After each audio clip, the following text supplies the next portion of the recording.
Hello everyone, good morning, good evening, good afternoon to all of you. एक बार फिर से आप सभी का स्वागत है हमारे यूट्यूब चैनल पे। आज की क्लास में हम लोग पढ़ने वाले हैं ग्लोबलाइजेशन और उसके ड्राइवर्स के बारे में। ठीक है, तो इसके पहले वाले क्लास में हम लोगों ने पढ़ा था इंटरनेशनल बिजनेस के बारे में। इंटरनेशनल बिजनेस में हम लोग इंटरनेशनल और बिजनेस को अलग अलग डिस्कस किया था, उसको अच्छे से समझा था। और उसी का आज दूसरा पार्ट है जिसमें हम लोग देखने वाले हैं ग्लोबलाइजेशन को और उसके ड्राइवर्स को। ठीक है, तो ग्लोबलाइजेशन और उसके ड्राइवर्स में हम लोग क्या पढ़ने वाले हैं।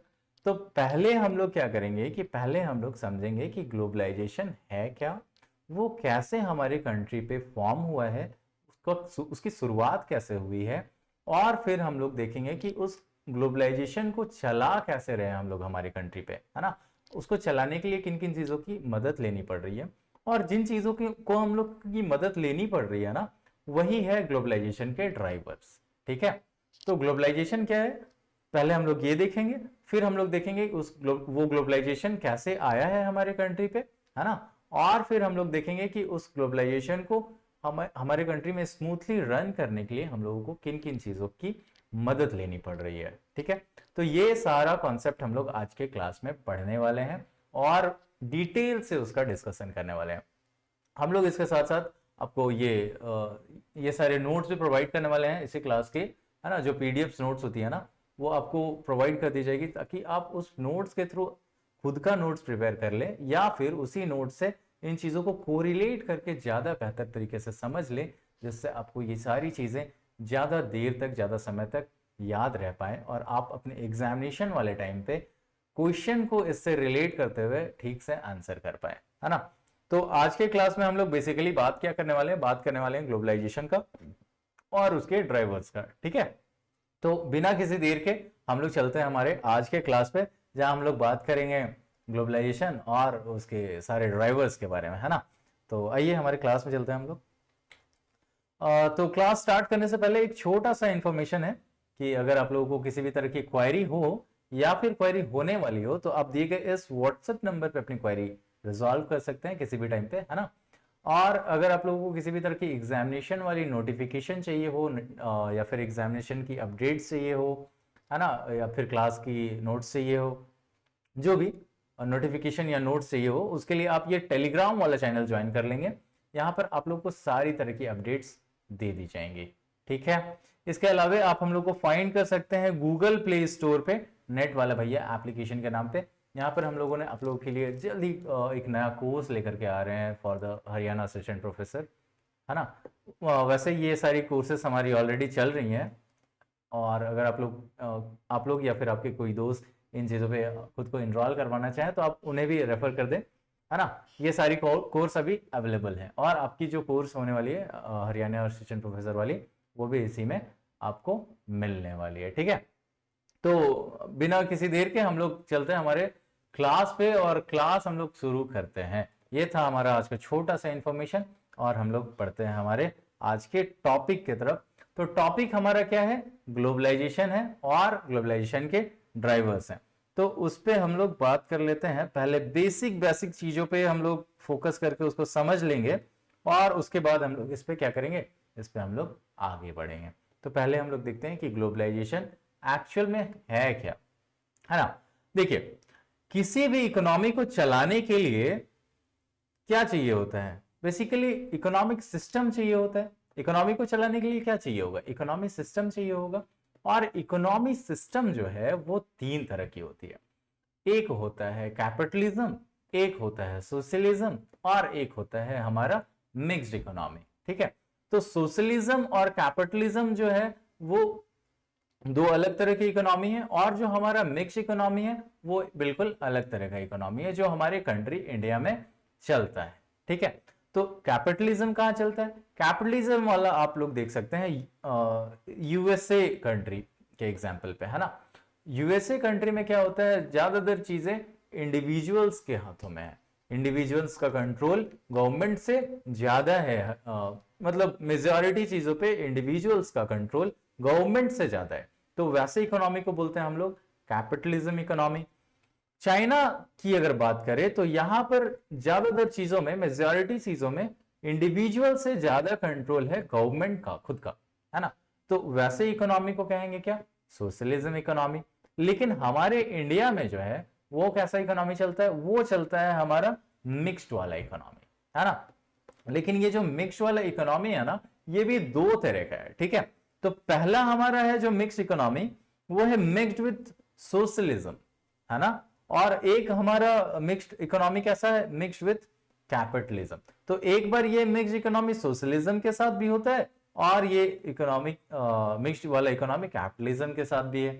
तो हमारे यहाँ कौन सा चल रहा है, हमारे यहाँ फिलहाल तो चल रहा है मिक्स्ड विद कैपिटलिज्म। तो क्या ये हमेशा से था, नहीं, ये हमेशा से तो नहीं था। तो हमेशा से क्या था, देखिए हमारा कंट्री आजाद हुआ है कब, 1947 पे। और उसके बाद जो पहला इकोनॉमिक पॉलिसी बना गवर्नमेंट के थ्रू, तो वो बना था मिक्स्ड विद सोशलिज्म। तो यहां पर कैसा इकोनॉमी था, ये इकोनॉमी ऐसा इकोनॉमी था जहां पर मेजॉरिटी चीजों पे गवर्नमेंट के कंट्रोल्स बहुत ज्यादा थे और इंडिविजुअल के कंट्रोल बहुत कम थे। और ये इकोनॉमी जो है वो क्लोज्ड इकोनॉमी भी थी, मतलब यहां पर बाकी के कंट्रीज को आकर के बिजनेस करना बहुत टफ होता था, है ना, क्योंकि यहां पर बहुत तरह तरह के बैरियर्स थे, बहुत रूल रेगुलेशंस थे, बहुत सारे पॉलिसीज थे, जिसके कारण क्या होता था कि बाहर के दूसरे कंट्रीज हमारे इंडिया में आकर के आसानी से बिजनेस नहीं कर पाते थे, ठीक है। तो इस तरह से क्या हुआ कि हमारा सोशलिज्म वाला इकोनॉमी 1991 तक चला। और क्योंकि इकोनॉमी जो था वो क्लोज्ड इकोनॉमी था, तो हमारे कंट्री में इकोनॉमी बहुत नीचे जाती चली जा गई, है ना। 1947 के बाद से 1991 तक जो इकोनॉमी का ग्रोथ होना चाहिए था, वो ग्रोथ नहीं होकर के वो क्या हो गया, वो डिक्लाइन की तरफ चला गया। और हमारा सारा फॉरेन रिजर्व जो था वो खत्म हो गया। हमारा बैलेंस ऑफ पेमेंट के लिए जो पेमेंट करने के लिए पैसे चाहिए थे, वो हमारे पास पर्याप्त मात्रा में नहीं थे कि हम लोग क्या करें, हम लोग सबको पेमेंट कर सके। तो उस टाइम पे हमारे Manmohan Singh ji, former prime minister Manmohan Singh ji, वो थे फाइनेंस मिनिस्टर। और उन्होंने क्या किया कि इकोनॉमी में कुछ रिफॉर्म लेकर के आए, है ना, और न्यू इकोनॉमी पॉलिसीज बना करके हमारे कंट्री को दिया उन्होंने। तो उस न्यू इकोनॉमिक पॉलिसी में जब उन्होंने इकोनॉमी को फ्रेम किया, तब वो मिक्स्ड विद कैपिटलिज्म के साथ फ्रेम किया हमारी इकोनॉमी को, है ना।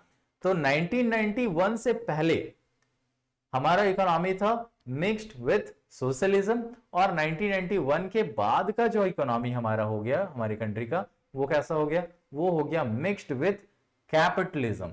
तो इन दोनों में फर्क क्या है, तो पहले वाले में मतलब मिक्स्ड विद सोशलिज्म में हमारे पास गवर्नमेंट का कंट्रोल बहुत ज्यादा हुआ करता था, है ना। हमारे कंट्री में मेजॉरिटी चीजों पे किसका कंट्रोल ज्यादा होता, गवर्नमेंट का कंट्रोल ज्यादा था। और फिर जब हमारा इकोनॉमी हो गया मिक्स्ड विद कैपिटलिज्म, तो कंट्रोल किनके हाथों ट्रांसफर हो गया, वो प्राइवेट इंडिविजुअल के हाथों मेजॉरिटी चीज क्या हो गए, ट्रांसफर हो गए, मतलब कंट्रोल्स ट्रांसफर हो गए।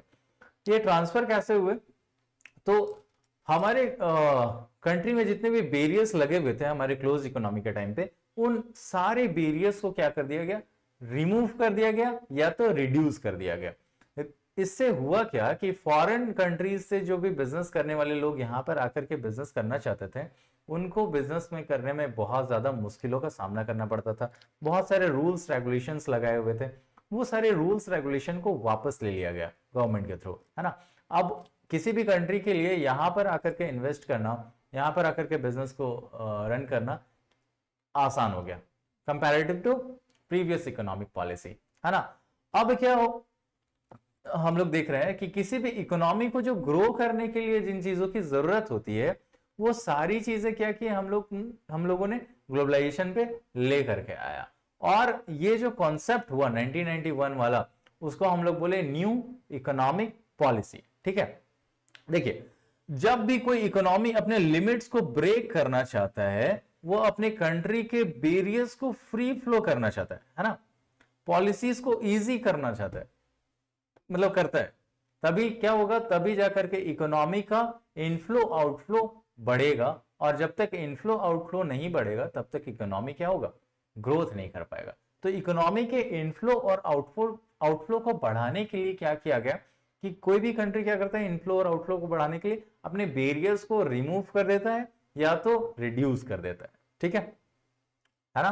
तो बैरियर्स क्या हो गए हमारे 1991 में, या तो रिमूव हो गए या तो रिड्यूस हो गए। ठीक है, अब उससे क्या हुआ, इससे हुआ ये कि अपने कंट्री में फॉरेन करेंसी आने लगती है ना, जिससे हमारा रिजर्व बढ़ जाता है। ठीक है, हम करते क्या है, हम कहते हैं इसको ग्लोबलाइज्ड इकोनॉमी, है ना। इसी को हम लोग क्या कहते हैं, ग्लोबलाइज्ड इकोनॉमी। किसको, फॉरेन करेंसीज के इनफ्लो और आउटफ्लो को जब हम लोग बहुत नेक्स्ट लेवल पे लेकर के चले जाते हैं, सारे कंट्रीज इन्वॉल्व हो जाते हैं ट्रेड में, है ना, और एक दूसरे के साथ ट्रेड करने लग जाते हैं, तो इसी को कहते हैं ग्लोबलाइज्ड इकोनॉमी, क्योंकि हमारा जो इकोनॉमी है वो ग्लोबल लेवल पे ओपन हो गया है ना। ठीक है, तो यहां तक बात आप लोग को समझ में आ गई।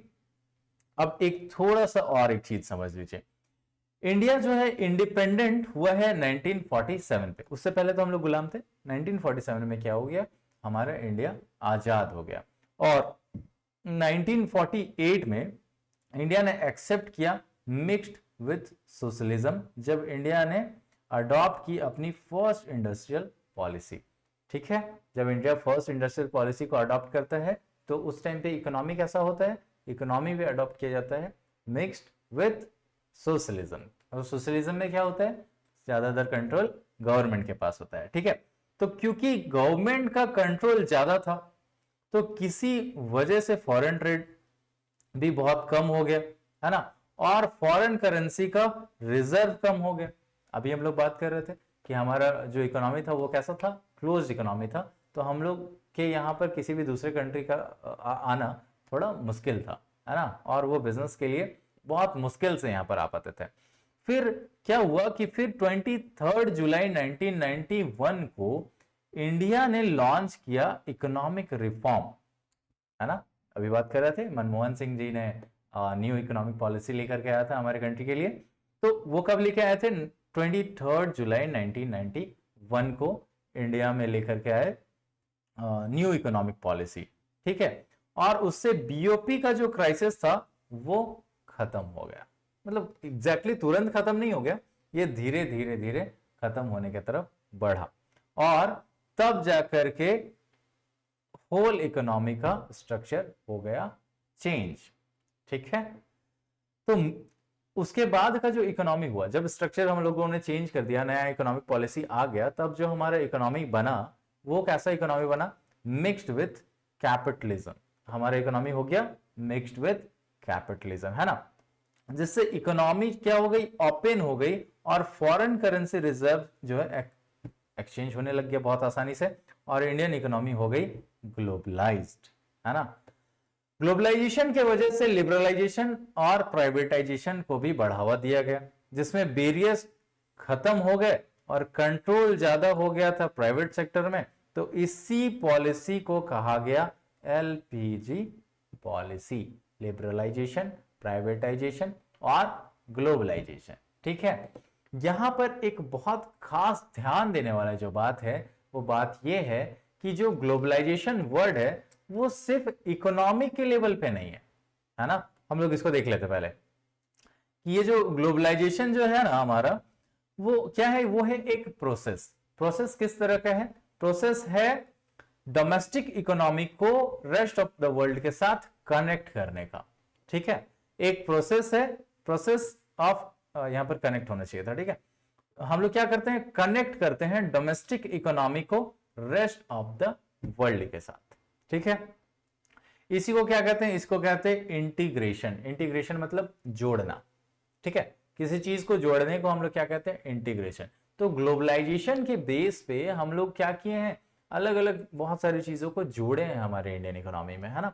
लेकिन मेजॉरिटी जो कॉन्सेप्ट बना हुआ है वो सिर्फ इकोनॉमिक ग्लोबलाइजेशन के ऊपर बना हुआ है ना, कि इकोनॉमिक ग्लोबलाइजेशन ही ग्लोबलाइजेशन कहलाता है। लेकिन ऐसा नहीं है, ये जो ग्लोबलाइजेशन है सिर्फ इकोनॉमिक के बेस पे नहीं है, ये हमारे फाइनेंशियल के बेस पे भी है, ये हमारे कल्चरल के बेस पे भी है, और ये हमारे पॉलिटिकल के बेस पे भी है।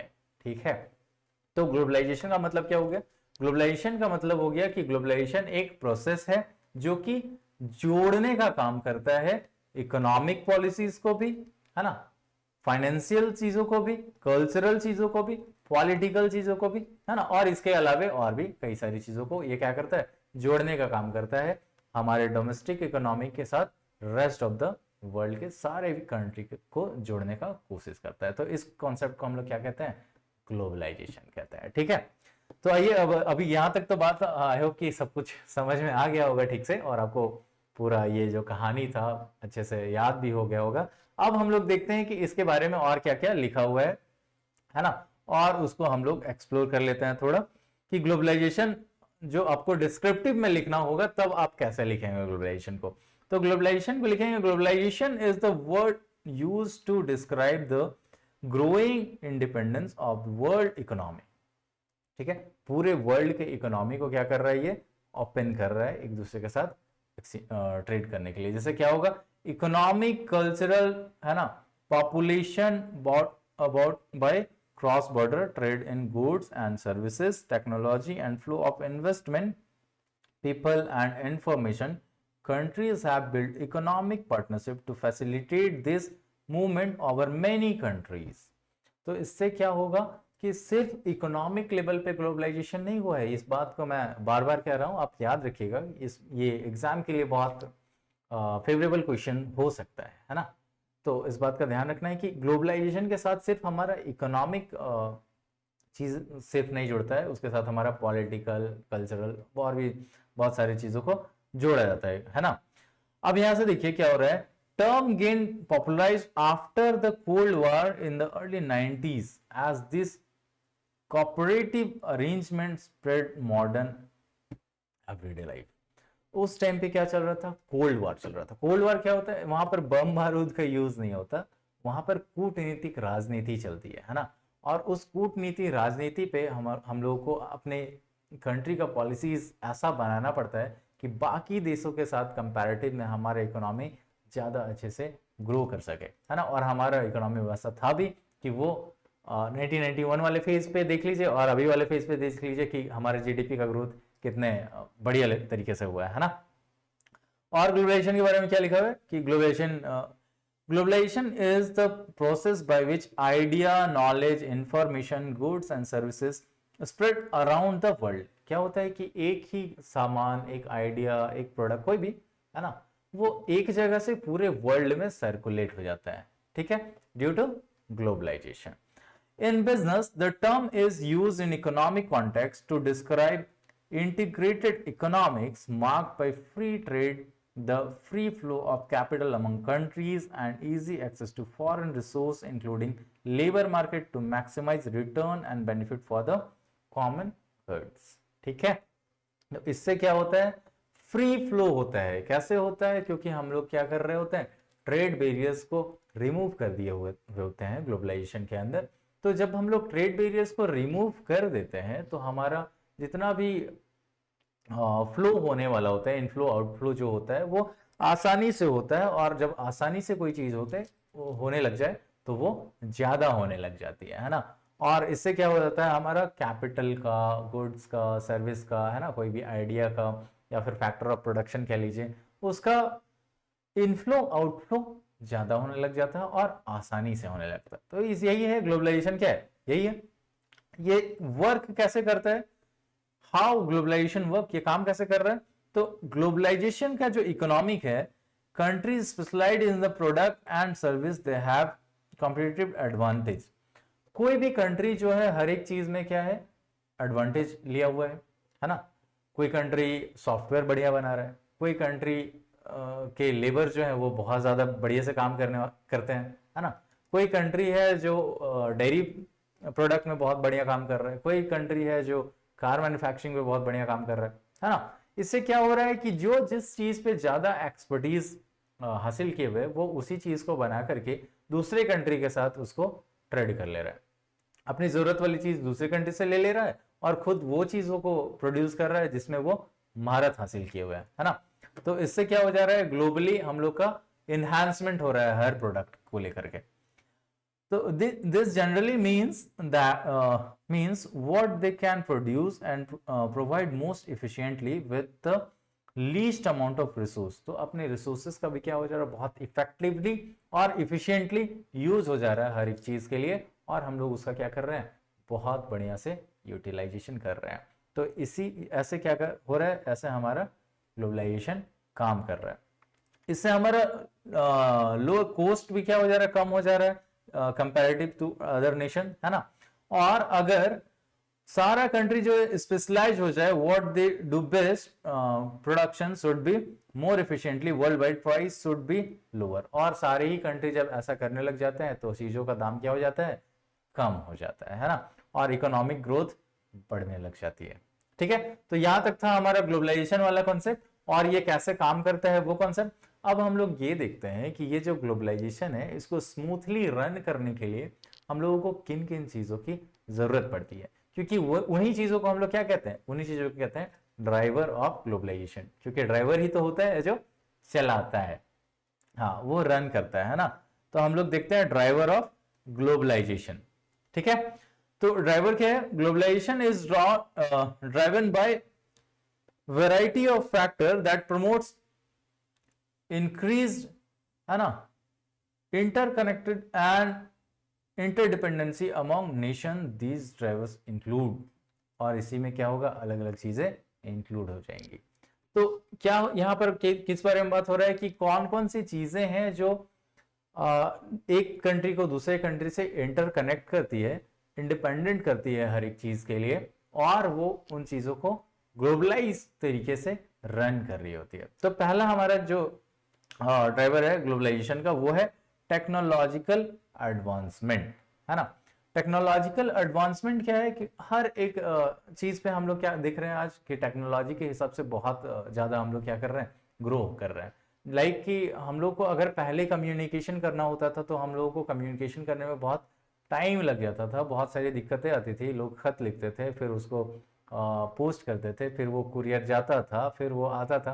पर आज के टाइम पे तो ऐसा नहीं है, ऐसा बिल्कुल भी नहीं है। आप एक कंट्री से दूसरे कंट्री में आसानी से कॉल कर लो, व्हाट्सएप कॉल कर लो, बहुत सारे सोशल मीडिया एप्लीकेशन से उससे कनेक्ट कर लो, और आप आसानी से क्या कर सकते हैं, कम्युनिकेट कर सकते हैं एक दूसरे के साथ, है ना। हर चीज क्या हो जाता है, इजी हो जाता है इससे।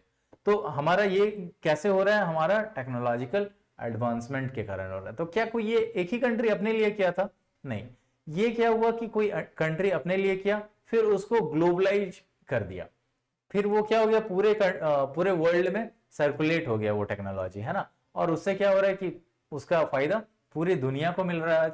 आज कोई भी कंट्री क्या कर रहा है, एक दूसरे के साथ बहुत आसानी से कनेक्ट कर ले रहा है। इनफैक्ट कि हम लोग भी एक दूसरे के साथ क्या कर रहे हैं, बहुत आसानी से कनेक्ट कर ले रहे हैं। आप आज अपने मोबाइल पे, अपने लैपटॉप पे ये जो क्लास देख रहे हैं, ये भी क्या है, एक टेक्नोलॉजी का देन है। तो हम लोग को क्या हो गया, टेक्नोलॉजी में बहुत एडवांसमेंट मिला, और ये एडवांसमेंट कैसे मिला, ये मिला ग्लोबलाइजेशन के थ्रू, है ना। तो कम्युनिकेशन टेक्नोलॉजी जिसपे हम लोग बात कर रहे थे, ट्रांसपोर्टेशन पे भी हम लोग बहुत ज्यादा आगे बढ़ गए हैं, है ना।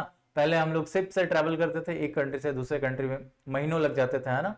एक कंट्री से दूसरे कंट्री में अगर हम लोग जा रहे हैं, इधर एशियन कंट्रीज, अगर यूरोपियन कंट्रीज में जा रहे हैं और शिप से जा रहे हैं, तो कितने महीने लग जाते थे। अभी क्या हो गया कि ट्रांसपोर्टेशन इतना एडवांस हो गया है कि हम लोग with in a day 24 hours हम लोग एक कंट्री से दूसरे कंट्री को मूव कर जाता है। फिर दूसरा जो हमारा ग्लोबलाइजेशन का ड्राइवर है बहुत इंपॉर्टेंट, वो है इकोनॉमिक फैक्टर, है ना। इकोनॉमिक फैक्टर में क्या हो गया, हम लोग को लिबरलाइजेशन मिला, किसका, ट्रेड का, ट्रेड लिबरलाइजेशन। इससे क्या हो गया कि रिडक्शन हो गया टैरिफ का, कोड, है ना। हमारे बहुत सारे जो टैरिफ बैरियर्स थे, नॉन टैरिफ बैरियर्स थे, है ना, उनमें क्या हो गया कि रिडक्शन आया। ये कैसा है, अलग अलग ग्रुप्स बने, एशियान बना, है ना, नाफ्ता, साफ्ता, ये सब आप पढ़े होंगे, जो कि वर्ल्ड ट्रेड ऑर्गेनाइजेशन के अंडर भी काम करता है। बहुत सारा ग्रुप ऑफ मेंबर्स कंट्रीज होते हैं, है ना। वो लोग क्या करते हैं, आपस में बैरियर्स को हटा लेते हैं ताकि फैक्टर ऑफ प्रोडक्शन और प्रोडक्ट का मूवमेंट ज्यादा से ज्यादा हो पाए और ज्यादा आसानी से हो पाए। तो इसमें हम लोग को क्या मिलता है, इकोनॉमिक लिबरलाइजेशन भी मिलता है, हम लोगों को कॉस्ट क्या हो जाता है, कम हो जाता है।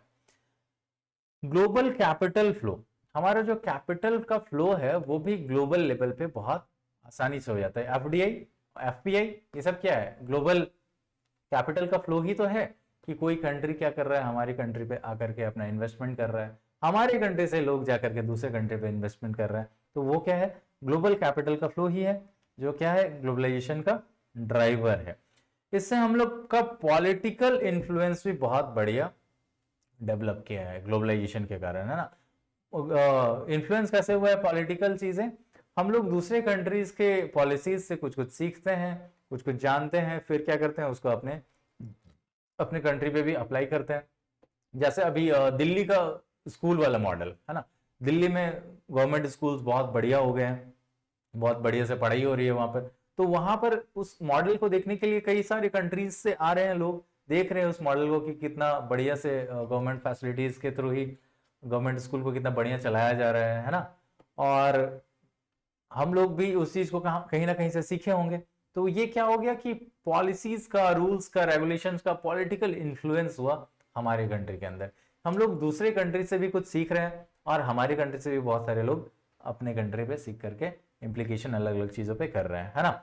तो हमारे ये पॉलिटिकल इन्फ्लुएंस कैसे कैसे हुए, पॉलिटिकल रिफॉर्म से हुए कि government around the world have implemented policies that support globalization, globalization को जो सपोर्ट भी करता है, सच एज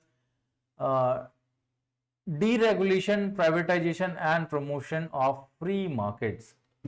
ठीक है, ये इन्हीं चीजों के कारण क्या हो रही है कि बहुत ज्यादा डेवलपमेंट आ रहा है और गवर्नमेंट के पॉलिसीज में भी चेंजेस आ रही हैं।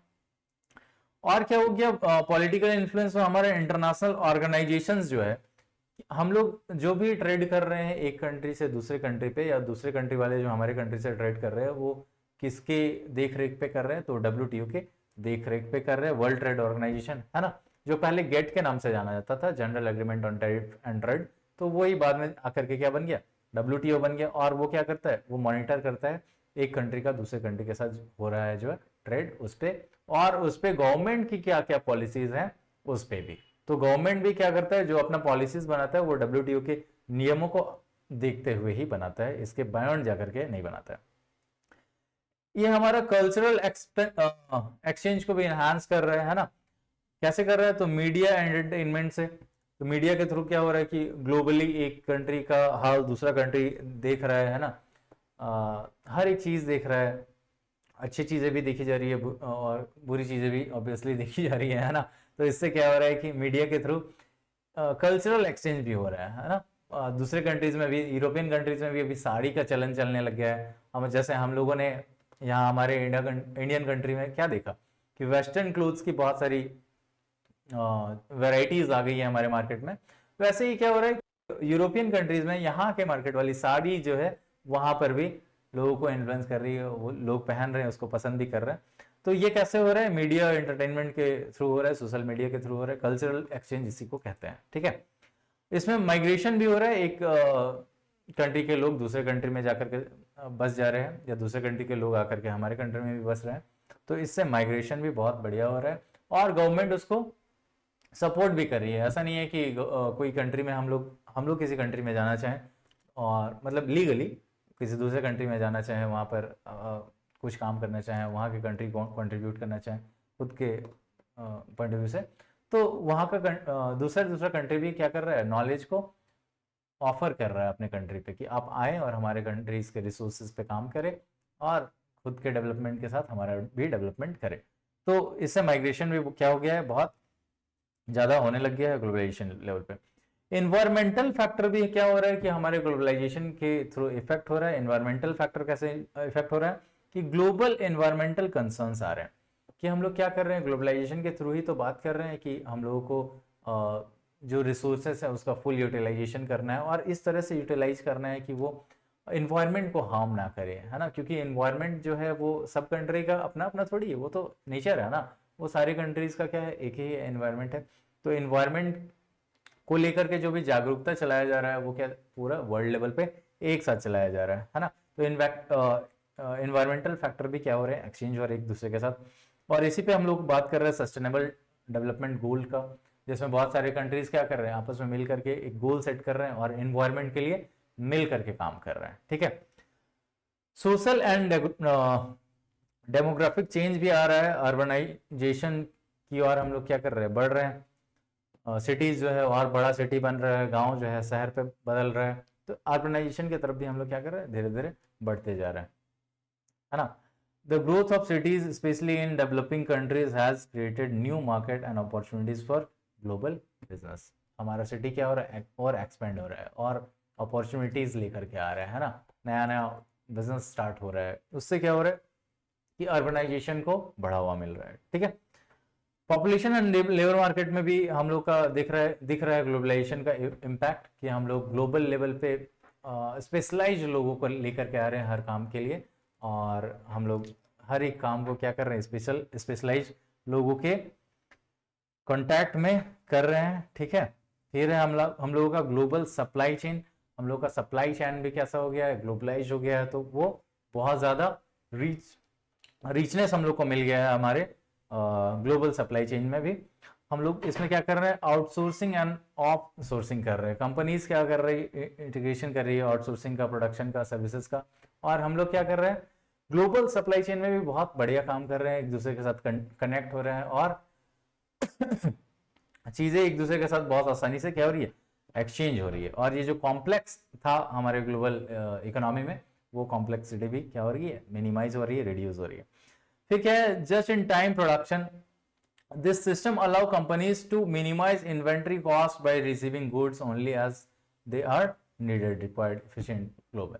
तो हर कंट्री पे क्या है, अलग अलग रिसोर्सेस है रॉ मटेरियल्स के, और जहां पर जो रिसोर्स ज़्यादा है, हम लोग उस जगह पे जाकर के उस रिसोर्स को अच्छे से यूटिलाइज करके हम लोग क्या कर सकते हैं, हमारा प्रोडक्शन के कॉस्ट को हम लोग मिनिमाइज कर सकते हैं, बहुत कम तक लेकर के आ सकते हैं, जिससे हम लोग का क्या होगा कि प्रोडक्ट का प्राइस कम हो जाएगा, और उसको हम लोग ग्लोबली ज़्यादा एक्सपोर्ट कर पाएंगे, इंपोर्ट कर, उसमें मतलब उसके खरीद बिक्री को हम लोग बढ़ावा दे पाएंगे।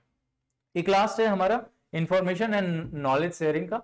ये भी हम लोग के ग्लोबलाइजेशन में बहुत ज़्यादा इंपॉर्टेंट रोल प्ले करता है। हम लोग का ग्लोबल नेटवर्क जो है वो बहुत स्ट्रांग हो गया है, लाइक कि यूट्यूब पे जैसे अभी आप पढ़ रहे हैं, तो ये वीडियोस क्या है कि सिर्फ आपके लिए नहीं है, ये तो पूरा whole of the country world के लिए है ना।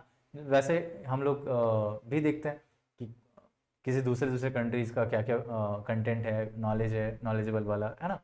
तो इससे क्या हो रहा है, इन्फॉर्मेशन भी एक्सचेंज हो रहा है। जब आप पीएचडी कर रहे होंगे या फिर जब पढ़ा रहे होंगे, अलग अलग रिसर्च में इन्वॉल्व हो रहे होंगे, तब क्या करेंगे, आप ग्लोबली रिसर्च पेपर को देखते हैं, ग्लोबली नॉलेज को क्या करते हैं, शेयर करते हैं, फिर उससे अपना डेटा लेते हैं और अलग अलग काम पे उसका यूज करते हैं। इंटेलेक्चुअल प्रॉपर्टी मैनेजमेंट भी हमारा क्या हो रहा है, ग्लोबलाइजेशन का ही देन है, जिसमें हम लोग इंटेलेक्चुअल प्रॉपर्टी पे काम करते हैं, उस पर पेटेंट राइट लेते हैं, ताकि हम लोग का जो कॉन्सेप्ट है, जो आइडिया है, वो कोई दूसरा यूज ना कर ले। तो ये क्या हो रहा है, ये ग्लोबल लेवल पे हम लोग को बहुत बढ़िया से सपोर्ट कर रहा है इनहांस करने के लिए, ठीक है। तो ये सारे जो थे, ये थे क्या, हमारे ग्लोबलाइजेशन के ड्राइवर्स, जिसके थ्रू हम लोग ग्लोबल इकोनॉमी को, हमारी इकोनॉमी को ग्लोबल लेवल पे बहुत स्मूथली और अच्छे से रन करते हैं, है ना। तो ये था हमारा पूरा ग्लोबलाइजेशन का कॉन्सेप्ट और उसका सारा ड्राइवर्स। तो आई होप कि आप लोग को अच्छे से समझ में आ गया होगा। तो अगर जो जो पॉइंट आप लोग को नया लगा होगा, ठीक है, जो इन्फॉर्मेटिव लगा होगा, उसको प्लीज अपने नोटबुक पे नोट डाउन कर लीजिएगा, ताकि वो आपको आपके डिस्क्रिप्टिव वाले एग्जामिनेशन पे, और आपको अभी जो स्क्रीनिंग वाला एग्जामिनेशन होने वाला है, उस एग्जामिनेशन पे भी मदद करे, और आप अपने एग्जामिनेशन को पास कर पाए, बढ़िया नंबर से पास कर पाए, अच्छी रैंक के साथ आप इस एग्जाम को क्वालिफाई करें। तो यहाँ तक हमारा आज का क्लास रहा। आज के क्लास में बस इतना ही, और आपका यहाँ तक बने रहने के लिए बहुत बहुत धन्यवाद। Thank you so much.